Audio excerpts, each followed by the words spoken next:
ado, I will continue with my speech. Without further ado. Fellow Toastmasters, that is a less than stellar way to enter into a meeting. Drives me nuts. I consider without further ado to be a crutch. And in Toastmasters, we always look for a speaking crutch. And that to me is the most overused, underappreciated.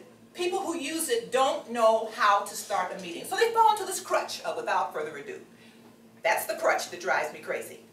Now let's move on to Toastmasters Etiquette, which many of you may already know, but for the sake of our visitors, for our guests, this is going to be amazing information. You'll all know it and we'll say, my God, you heard Sharon give that speech. Thank you. What is this? A lectern. This is a lectern.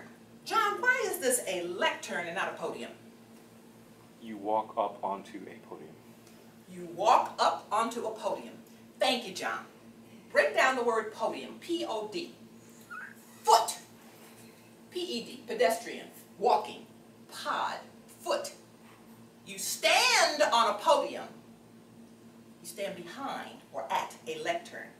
In Toastmasters, unless you stand up on a soapbox, which would be a podium, you are standing at a lectern.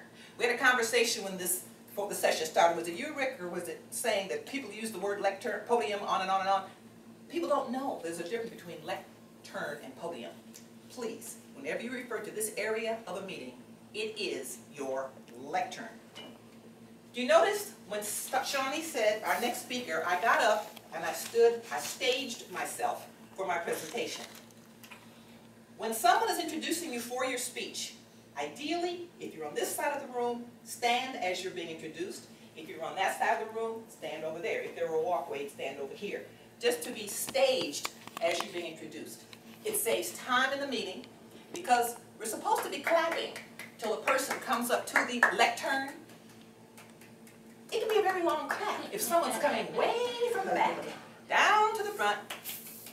By staging yourself on either side of the room, it cuts down on time and it's very professional. I suggest stage yourself when you know you're going to be giving a speech or anytime you get a long evaluation.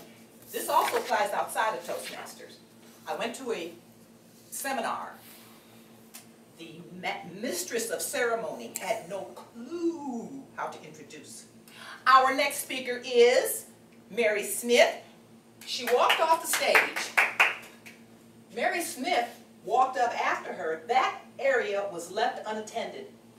In Toastmasters, this area, the lectern or podium if you're standing on something, is never to be left unattended. If there's just a microphone on the stage, do not leave it unattended.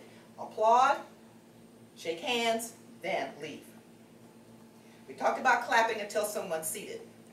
After you give your presentation, in Toastmasters, you know what I did it for Sharon, we applaud until the person is seated. It's to thank them, it's to honor them for the service you've just brought to this meeting. So we applaud until they sit down. If it goes on for more than 3 minutes, it's a bit much. So I would suggest if you know they're all applauding, get back to your seat as fast as you can so that we can stop clapping and move on with the meeting. When a speaker is being introduced, walks up to the front, in this example, I, as the introducer, that's the word, walk behind the person. So let's say my friend Joe comes up from this direction, we shake hands. If I'm going back to my seat, Joe, let's give him a demonstration so we can see. Our next speaker is Joe Navarra. Joe would come forward, we would shake hands. Joe takes his place at the lectern. I walk behind him. I don't block him by walking in front. If you're going in that direction, it's a moot point because you're not crossing each other. But in this stage, I would walk behind Joe and go back to my seat. Thank you very much, Joe. I appreciate that. Thank you. Encore. Encore. Author.